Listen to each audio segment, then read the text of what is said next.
Hey everyone, welcome back. I'm your guide, ready to explore some really valuable info today. And I'm here to help connect those dots, make sure we pull out the key insights from the material we're digging into. Absolutely. So today we're unpacking something super practical, how to ask for help politely, confidently in English. Yeah, it's fundamental, really. Having the right words makes such a difference. It really does. And for this exploration, we're working with a source that focuses on essential English phrases, especially helpful if you're maybe just starting out. Right. It lays out phrases for exactly these kinds of situations. So our goal, let's pull out the best phrases, figure out, how to actually say them properly and understand the cultural bits too.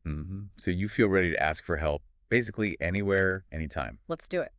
So this material points to what, 6 core phrases? Calls them a sort of toolkit. Yeah, toolkit, it says these 6 polite phrases work in like almost any situation. Okay, building a toolkit, I like that. What's phrase number 1? The simplest one, probably the most common. Can you help me? Can you help me? Okay. Can you help me?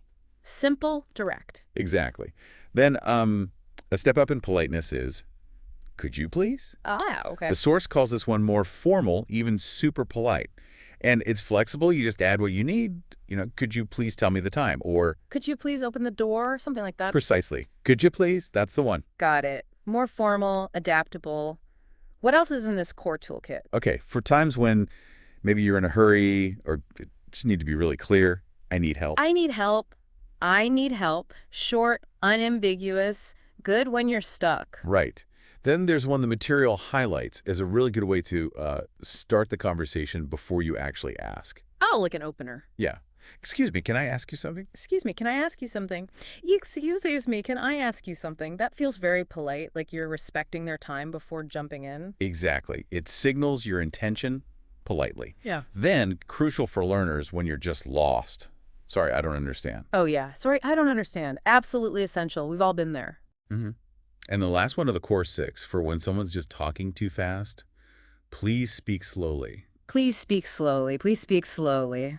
Another lifesaver, I bet, when you're trying to keep up. Definitely. So those are the 6. Can you help me? Dory, could you please? Kat, I need help. Mm-hmm. Excuse me, can I ask you something? Sorry, I don't understand. And please speak slowly. The material really frames these as the foundation, doesn't it? Like, get these down and you're in a much better place. Totally. Just knowing you have these phrases ready can boost your confidence massively. It's different from just knowing about asking for help. Right. It's having the actual words, and the source doesn't just list them, it gives examples, which is super helpful. It does. It shows how they work in real life. Let's walk through some of those. Okay, like you mentioned forms earlier, banks, offices. Yeah, exactly. If you're staring at some complicated form, you can use that first phrase. Can you help me with this form? Makes sense. Simple. What about getting lost? We've all done that in a new place. That's where the polite "could you please" comes in handy. Like, could you please show me the way? Ah, okay. Combining politeness with the specific need. Good one. And if you're actually in an English class or talking to a tutor, You can be pretty direct with, I need help. Just say, I need help with my English. clear, gets the point across. How about, like, just everyday shopping? Right. In a store, wanting to ask about something. That opener works great. Excuse me, can I ask you something? Yeah, sets it up nicely instead of just launching into your question. And if you hear a word you just don't get, Hmm. in class or just chatting. Use the understand phrase. Yep. Sorry, I don't understand that word. Or just, sorry, I don't understand. It's okay to admit it.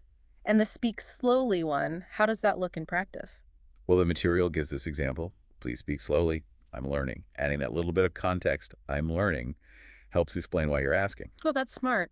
It makes it less abrupt, maybe. Seeing them used like this makes them feel much more usable, you know? Definitely. And the source adds some other tips, too, beyond just the phrases. Like what? Simple things, really. Yeah. Smiling, making eye contact. Ah, the nonverbals. Yeah, they show you're friendly, approachable, makes people more inclined to help, usually. That makes total sense. Universal stuff. And it stresses politeness again, please, and thank you. Really key in many English-speaking contexts. Can't overuse please and thank you, right? Pretty much. The source even gives specific phrases for after you get help. Thank you so much, or I really appreciate your help. Closing the loop politely. Important. It's the whole interaction. And then it talks about, well, actually doing it. Practice. Right. Knowing them is one thing, using them is another. What does it suggest for practice? It talks about interactive practice, role-playing. Pretend you're in a shop or talking to a teacher. Act out the scenario. Get the words out of your mouth in a safe space first. Exactly. Or practice on your own. Pause this recording. Say the phrases. Practice with friends, family, even in front of a mirror. Mirror practice, classic. It works. It builds that sort of muscle memory. So the phrases come out more naturally when you actually need them. You want them to be ready when you're maybe a bit nervous in the real situation. Makes sense. The material also touches on the cultural side, right? How asking for help feels different sometimes. It does. And it makes a really interesting point. In a lot of English-speaking cultures, asking for help isn't necessarily seen negatively. The expectation is often to be, well, direct but polite. So it's generally okay to just ask, not seen as weak? Generally, yes. Using things like, excuse me, or could you please, shows respect. The material's pretty clear. Admitting you don't understand is fine. People are usually quite happy to help you out. That's really good to know. What if you ask, they explain, and you still don't get it? Can you ask again? Or absolutely. The source confirms that. It's okay to ask more than once. You can say, sorry, I still don't understand. Could you please repeat that? Or something similar. Okay, so don't feel bad asking for a repeat. That's normal. Totally normal, especially when learning. And it mentioned that little difference between can you and could you please, again, in terms of formality. Yeah, what was that nuance? Just that could you please can sound a touch more formal, a bit more professional maybe, good for work or school settings. But honestly, both are generally fine in most everyday situations. Good distinction to know, though. Little things that help you feel more comfortable. This source even gives a little homework assignment, doesn't it? Huh, yeah, a gentle nudge. Try using one of these phrases this week, just one, in a real situation. Take the plunge. Exactly, it's about start. And the core message from the material is really positive. Yeah. What's the takeaway vibe? Things like, don't be afraid to speak up, you've got this. And a reminder to never be afraid to say, I need help. Mm. It's about empowerment. Love that. Building confidence is key. So these phrases are the tools, but the confidence is what makes you use them. Precisely. Oh, and the source gives a little hint about the topic it covers next. Ooh, little teaser.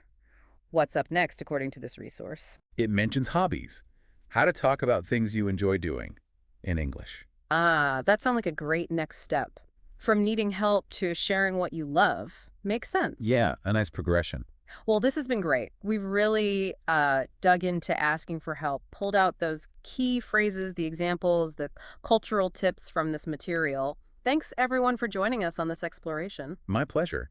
It's good to break down these really practical skills. And hey, if you found this useful, maybe consider rating or reviewing the show. Subscribing. It really does help other people find us. We appreciate you spending your time with us. And seriously, try practicing those phrases. You can definitely do it. Until next time, keep learning, keep exploring, and remember, it's okay to ask for help. So here's something to think about, based purely on what we've discussed from the source. If learning to ask for help is such a key step, and knowing people are often willing to assist, what doors could simply having the confidence to use these few phrases open for you? Not just with the language itself, but in terms of connection, capability, just navigating your world.